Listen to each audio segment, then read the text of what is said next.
meus irmãos, bom dia, graça e paz. Vamos continuar nossos estudos na carta de Tiago.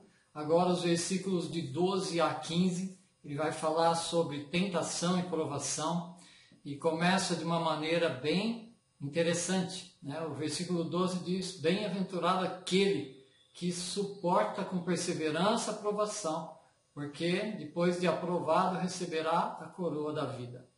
A gente tem falado sobre disciplina de Deus, sobre a aprovação que vem da parte de Deus para moldar, para purificar os seus filhos, moldar o nosso caráter, imprimir em nosso coração o caráter de Deus. Então Deus permite o sofrimento para que os seus servos possam ser aprimorados, né? Ser aperfeiçoados na fé, e abandonem o pecado e passem a viver uma vida de comunhão com Deus e dependentes dele. Esse é o propósito de toda aprovação. Então essa aprovação, ela vem de Deus. Então essa lição, que o autor aqui ele tem a intenção de mostrar para nós a diferença entre ser provado por Deus e ser tentado pelo diabo.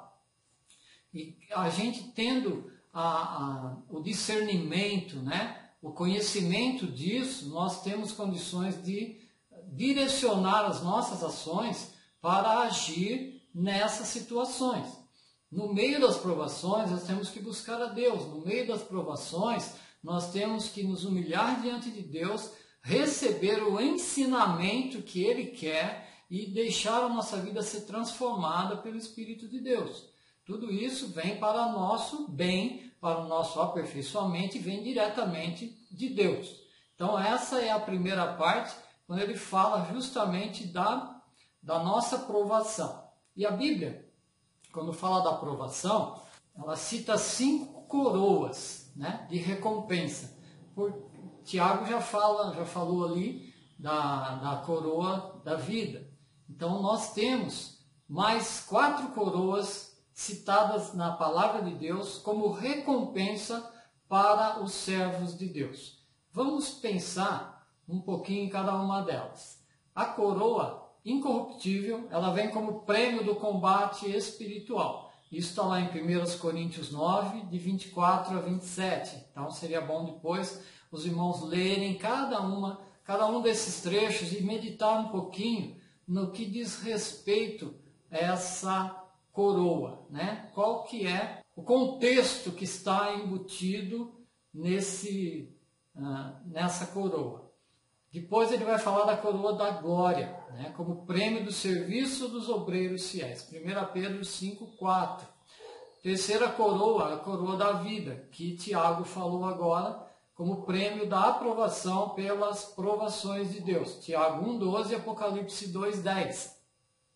Coroa da justiça, como prêmio da salvação, e aqueles que amam a vinda do Senhor vão receber. 2 Timóteo 4, 7 e 8. E por último, a coroa de alegria, como prêmio para os ganhadores de alma, aqueles que se empenham em ganhar almas para o Senhor. Estão lá em 1 Tessalonicenses 2, 19 e 20 e Filipenses 4, 1. Tudo isso mostra que a aprovação ela tem uma recompensa. Porém, o status disso, essa recompensa, pode ter algo nessa terra, mas a recompensa verdadeira, essas coroas nós vamos receber na glória, né? Quando Cristo voltar, quando Ele se manifestar, quando Ele nos levar para a glória. Cada um vai receber 5 coroas? Não necessariamente. Alguns vão receber 1, 2, 3. Isso não vem ao caso, mas nós devemos nos entregar a Deus conforme o propósito dele, deixar o seu Espírito nos moldar para que a gente possa fazer jus a essas coroas. Isso aqui não está falando da salvação. A salvação é um dom gratuito. As coroas são recompensa pelo trabalho cristão, pela consagração da vida, pela dedicação na obra do Senhor.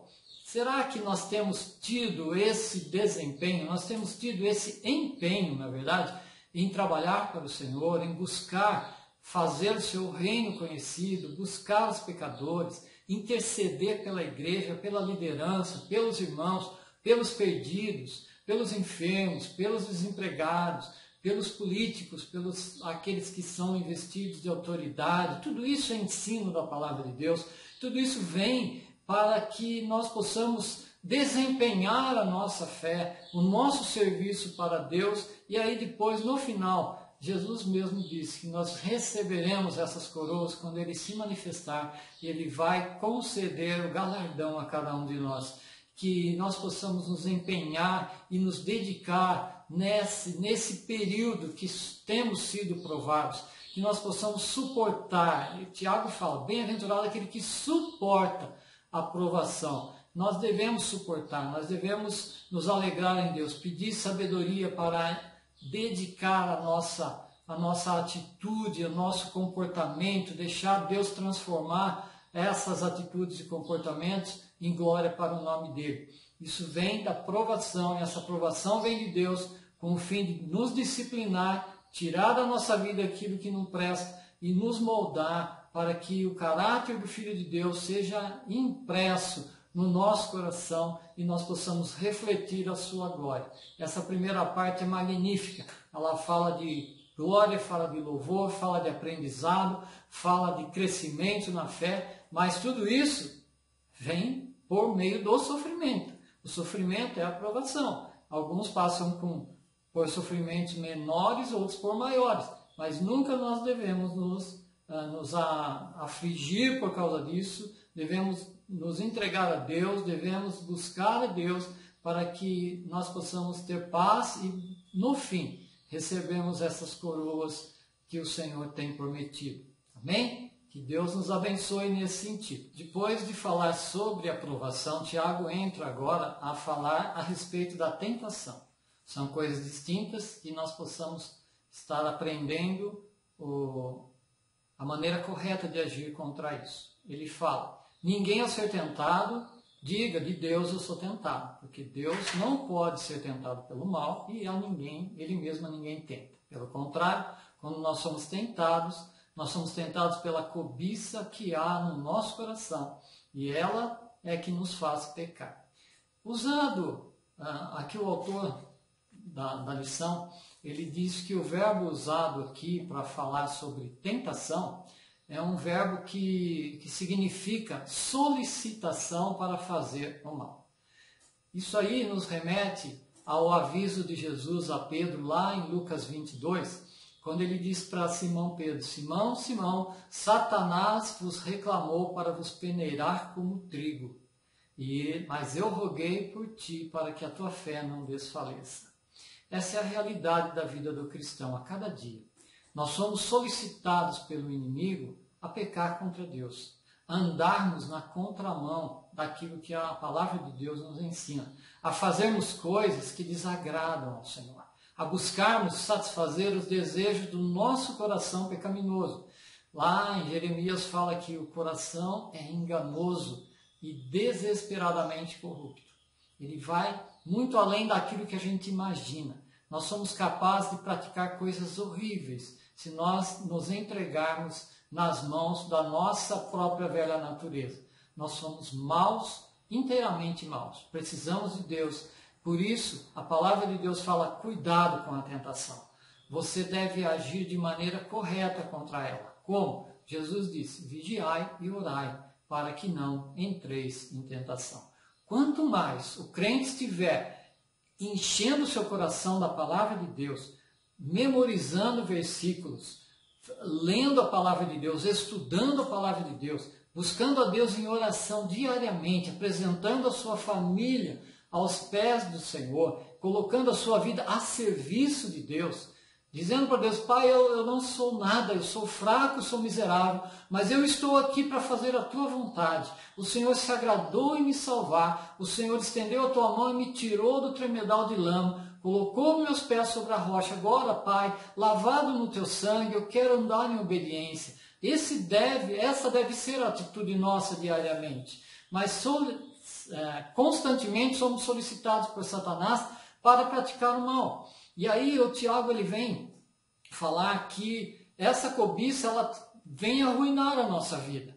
E se a gente for pensar nos 10 mandamentos, a cobiça é o último dos mandamentos, né? Não cobiçarás a esposa do teu próximo, não cobiçarás a casa do teu próximo, o servo do teu próximo, o jumento do teu próximo, as coisas que são dos outros. Que nós possamos olhar para as coisas que Deus nos deu e nos alegrarmos com ela. Paulo fala isso, né? Eu aprendi a estar contente, a viver contente em toda e qualquer situação. Eu estou feliz com aquilo que Deus me deu, a saúde, a família, o trabalho, o sustento, a roupa, o abrigo, uma casa, um teto sobre a minha cabeça. Esse deve ser o enfoque da nossa oração e transformar tudo isso em adoração, agradecendo a Deus, porque nós não merecemos nada disso. Mas Ele nos tem dado muito mais, e Ele dá sempre acima de tudo quanto a gente pode até imaginar. Por isso, queridos, tome cuidado com a tentação, lute contra ela. Tiago vai falar aqui que essa tentação, comparar essa tentação com a concepção de uma mulher, né? Quando ela é engravida. E ele fala assim, o pecado, quando concebido, gera a morte, e a morte nos afasta de Deus. Pensando nisso, a gente pode, o autor inclusive faz aqui o pensamento voltado para o pecado de Davi com Batseba. Ele lista aqui as etapas, né? Quando primeiro passo aqui foi a ociosidade. Ociosidade é deixar de fazer aquilo que se deve, simplesmente ficar inerte. Então, quando é solicitado para nós, buscai a presença de Deus, vigiai e orai, leia a palavra, medite nela, busque a Deus em oração e peça a proteção e direção do Espírito de Deus na tua vida. Quando nós fazemos isso, nós somos bem-aventurados, somos protegidos e temos condições de resistir às tentações, às solicitações de Satanás para que pratiquemos o mal. Quando nós entramos na ociosidade, ou seja, nós deixamos de fazer aquilo que deveríamos fazer, aí nós somos alvos fáceis do inimigo. Foi o que aconteceu com Davi. A Bíblia fala que era o tempo que os reis saíam para a guerra, mas Davi ficou em Jerusalém e mandou Abner, o seu comandante do exército, levar o exército para a guerra, mas ele próprio ficou em Jerusalém sem fazer nada. A Bíblia fala que, estando ocioso, não tinha o que fazer, foi passear no terraço, e de lá ele viu uma mulher tomando banho.